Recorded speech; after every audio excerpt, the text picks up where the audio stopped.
I just kicked off my heels and sank into the sofa when the doorbell exploded 7 p.m. on a Friday.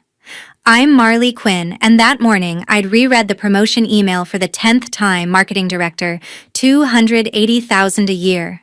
Finally, some peace. Bam, bam, bam. The door shook. Through the peephole, my lazy brother pounding like he owned the place. Mom cooing, "Marley, sweetie, let us in." Dad staring at his shoes. My brother snarled, "Living large alone, huh? Hand over the cash." I knew this script. I still had the old restraining order just in case. Silent, I slid the yellow envelope from my bag and cracked the door. Their eyes locked on the court stamp inside. Dead silence.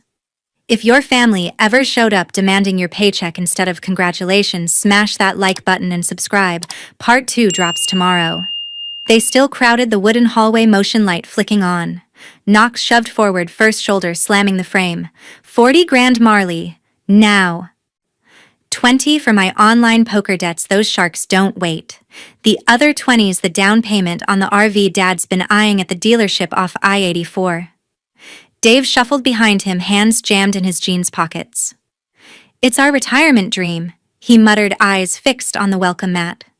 30-footer slide-outs, the works. We could finally hit Yellowstone. Ellen squeezed between them, voice syrupy.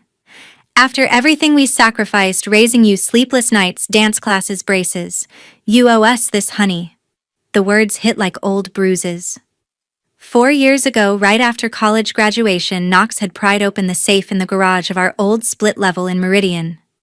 $5,000 gone, cash I'd saved from summer internships. Ellen had shrugged it off the next morning. He was just borrowing for gas. Boys will be boys. I didn't answer. My thumb hovered over the phone screen, emergency call, pre-dialed, finger ready. "The old restraining order's still active," I said, voice flat. One more step and I hit send. Knox snorted, breath reeking of cheap energy drink. "Paper doesn't scare me." "You think cops care about family business?" Ellen's eyes narrowed behind her smile. She lifted her phone, flash popping through the chain lock. "Say cheese, Marley. The cousins need to see how you treat your parents." Click. Click. She typed faster than I'd ever seen, thumbs flying. Within seconds, my phone buzzed in my pocket, group chat notification. I didn't need to look. The preview showed the photo, me in the doorway.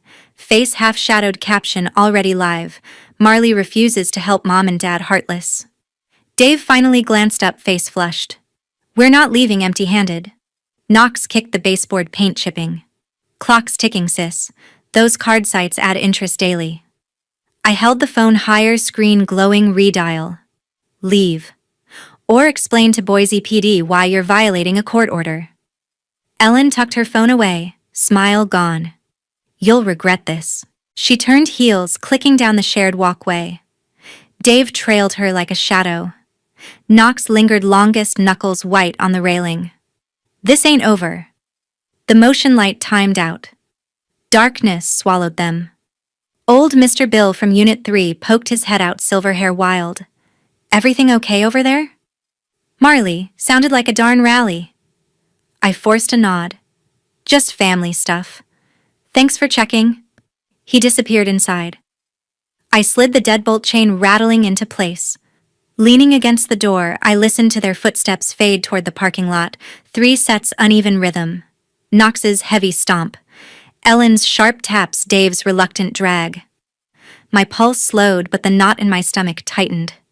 4 years since the safe, since I'd moved out and sworn distance. They'd found the salary bump on LinkedIn, public profile, stupid mistake. 40,000 wasn't pocket change. It was the exact buffer I'd built for a down payment on this bungalow. My first real home, not a rental, not shared walls with their chaos. I set the phone on the entry table screen, still open, to 911. The group chat kept pinging, cousins I hadn't spoken to in years, piling on heart emojis under Ellen's post. Aunt Linda, so sad. Cousin Jake. Ungrateful much. I muted it. The silence felt heavier than the shouting. Knox's voice echoed in my head, "Those sharks don't wait."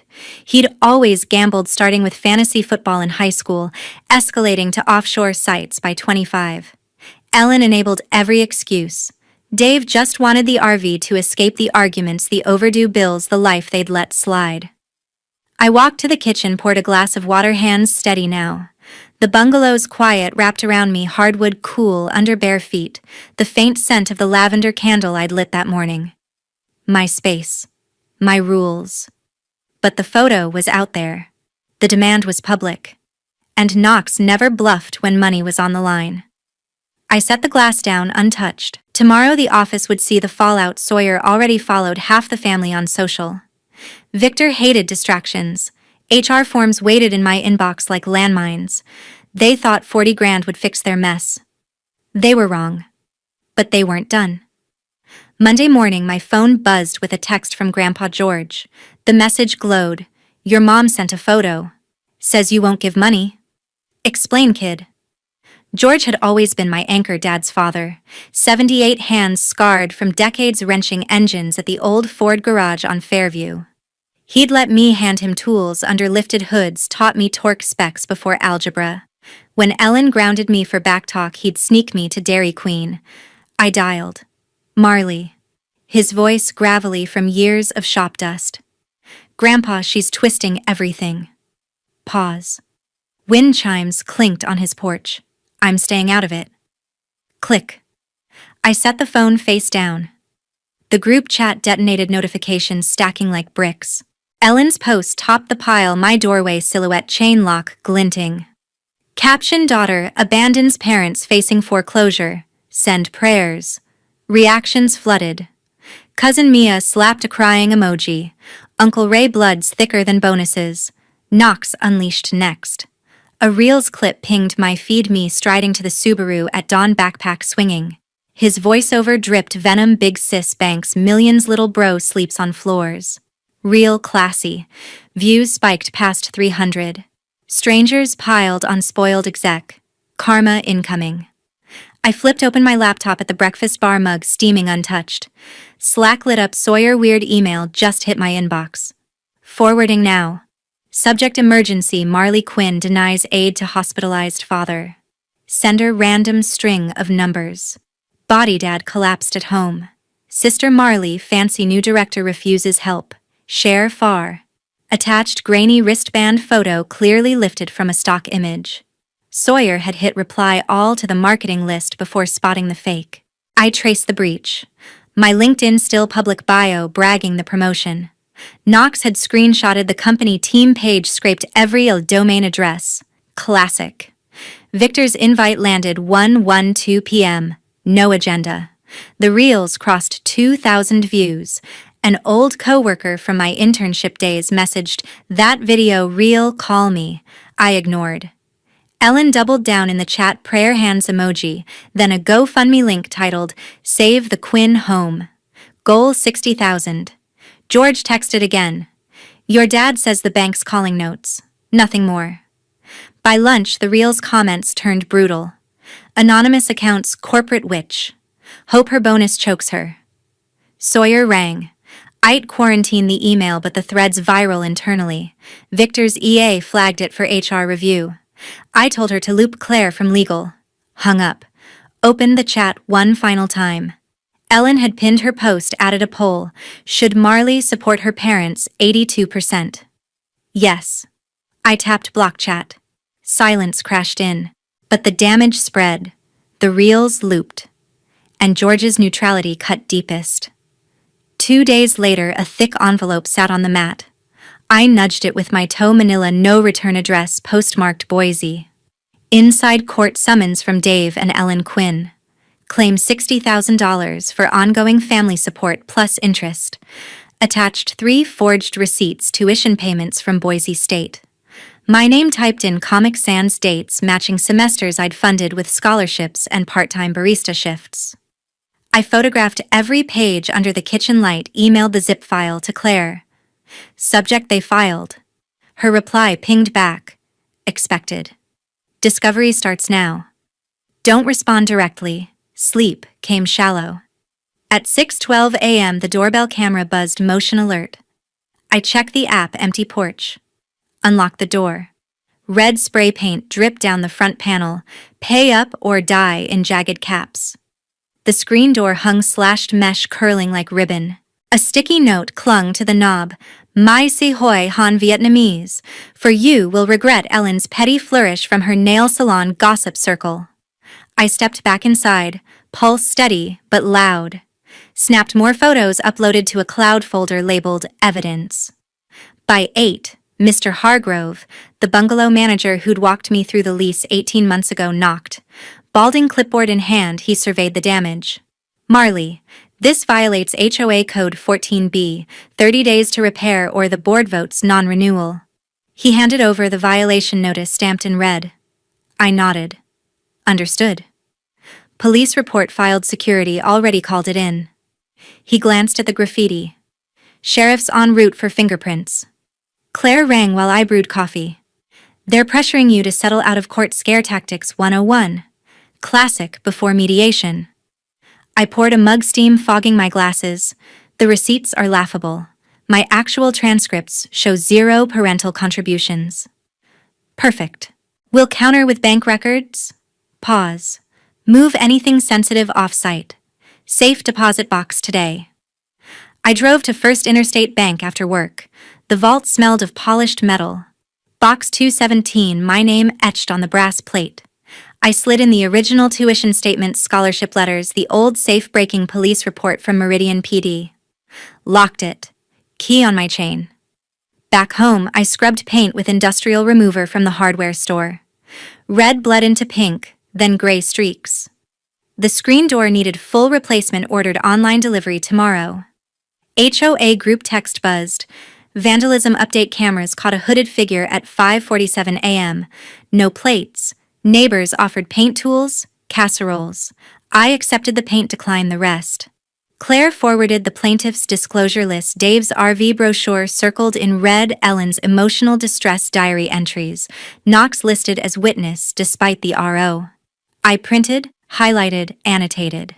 The $60,000 matched their GoFundMe goal, coincidence erased. Sheriff's deputy stopped by dusk. Took statements, dusted the sticky note. Print smudged, but we'll run what we can. Night fell. I installed a ring spotlight, motion triggered. Tested it, harsh white beam swept the lawn. Claire's final text, hearing scheduled 3 weeks out. Stay frosty. I locked the new deadbolt chain extra tight. The bungalow smelled of fresh paint and solvent. My space under siege, but still mine. A week later, Claire called during lunch break. Emergency filing, she said, voice clipped over speaker. Ellen petitioned for incapacity determination, claims you're mentally unfit. Demands psych eval. Judge granted ex parte. Tomorrow, 8 a.m. Dr. Lee's office downtown. I pushed salad aside. Grounds affidavit swears lavish spending, isolation, paranoia. Classic control grab. Next morning, I entered the sterile suite, beige walls, abstract prints. Dr. Lee, mid-50s, wire rim glasses, greeted with a firm handshake. 5 hours, Marley. Standardized tests, interview, observation. Session 1, ink blots. What do you see, bat? Then butterfly. No hesitation. Session 2, memory recall, digit spans, word lists. I nailed them. Session 3, personality inventory, 200 true false. I often feel others control my thoughts. False. Lunch break, vending machine sandwich. Dr. Lee observed from afar. Session 4, clinical interview. Family relationships estranged. History of financial exploitation. I recited facts, no tears. Session 5, stress simulation, hypothetical crises. I prioritized, delegated, stayed calm. Dr. Lee closed her notebook. Report in 3 days. I left drained but intact. Back at the bungalow, I watered the new sod mind racing scenarios. 3 days later, email from Claire attached eval results. Conclusion. No evidence of cognitive impairment, mood disorder, or incapacity. Ms. Quinn demonstrates high executive function. Relief flooded, short-lived. That evening, unknown number texted, saw the lawsuit on Boise Weekly Forum. Mom lied about tuition too. J. Jenna. My older sister vanished at 18 after Ellen forged her signature on a car loan. Portland address, 10 years silent. I replied, proof files flooded in 7 photos. Casino receipts, Bellagio dates overlapping my junior year. totals 18,000. One selfie Ellen at roulette chips stacked grin wide. Jenna added, "She told you she paid Boise State. I found these in her old email backup. I forwarded everything to Claire, witness gold. I'll schedule remote testimony. Jenna's credible blood relative no stake." Claire filed motion to admit Jenna's evidence requested expedited hearing. Judge set date Thursday next week. I stared at the roulette photo. Ellen's manicured hand on red. Same semester I'd worked doubles at the campus pub. Jenna texted again. "I left because of her lies. Sorry it took this. No apology needed. Ammunition delivered." Claire prepped Zoom logistics. Jenna in Portland sworn in remotely. Dr. Lee's report attached as Exhibit A. The incapacity claim crumbled on paper. Court would bury it. Thursday the following week, small Boise courtroom. The room smelled of lemon polish and old paper. Fluorescent tubes buzzed overhead. 12 spectator seats empty save for Claire and me on the defense bench. Ellen occupied plaintiff table in a slate gray cardigan, pearls tight at her throat. Dave hunched beside her, flannel sleeves, rolled eyes locked on the grain of the wood. Judge Harlan strode in, robe swishing. Mid-60s salt and pepper beard trimmed sharp. Matter of Quinn incapacity. Remote witness ready, court tech tapped keys. Wall monitor flickered to life. Jenna centered the frame, Portland apartment bookshelves behind her. Jenna Quinn duly sworn. Claire clicked the projector remote. Exhibit A filled the screen. 7 Bellagio receipts, dates bolded. "Miss Quinn, walk us through these charges." Jenna's voice steady. "Mother told Marley she covered junior year tuition. These totals, 18,000, exactly hit roulette tables the same 2 weeks. Chips, not textbooks." Ellen's fingers twisted the cardigan hem. Dave's shoulders curved inward. Claire advanced slides. "My U.S. bank statements, green highlights on every transfer. Defendant self-funded 100% of Boise State costs. 0 parental contributions." Judge Harlan adjusted glasses, pages rustling. "Mrs. Quinn, your sworn statement claims direct tuition payments. Explain the discrepancy." Ellen stood, voice cracking. "It was intended as a family contribution. Later." Words tangled. Dave nudged her elbow. She batted it away. Claire pressed. "Plaintiff submitted 3 forged receipts, Comic Sans font, no official seals. We request dismissal and sanctions for bad faith." Opposing counsel rose, tie crooked. "Your Honor, emotional distress." Harlan raised a palm. "Distress doesn't fabricate documents." Gavel cracked. "Petition denied." He inked the order. Defendant awarded attorney fees, $20,000 payable within 30 days.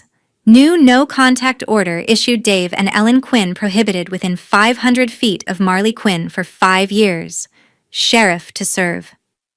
Ellen's gasp sliced the quiet. Dave's head dropped to his hands. Bailiff intoned, "All rise." Claire gathered folders. I clutched the certified copies, ink still wet. In the hallway, Knox loitered by the vending machines, hoodie shadowing his face. 2 deputies intercepted before he reached the door. "Restraining order violation, sir. Hands where we can see them." Knox protested, volume climbing. "She's my sister." One deputy keyed the radio. The other steered him toward the exit stairwell. His glare burned through the glass panel, then disappeared down the steps. Sunlight hit the courthouse lawn, maples dropping gold leaves in slow spirals. Claire snapped her briefcase shut. "You defended yourself in the end."